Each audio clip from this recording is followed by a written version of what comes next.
Assalamu Walaikum. Hello friends, how are you? Welcome back to my another video. In this video, I am going to show you how to add border to half page in Microsoft Publisher. Let's get started. Firstly, we have to open a Publisher document. Now we want to add border to this page half. Go to the home menu, then click the draw text box option and draw a text box half on the page.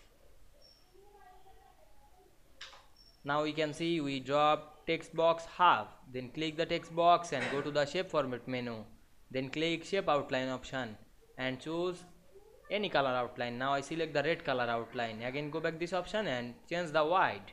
Now I select 4. Then again go to the draw text box option and draw a text box up the page. Then click the text box and go to shape format menu, then click shape fill option and choose white color fill.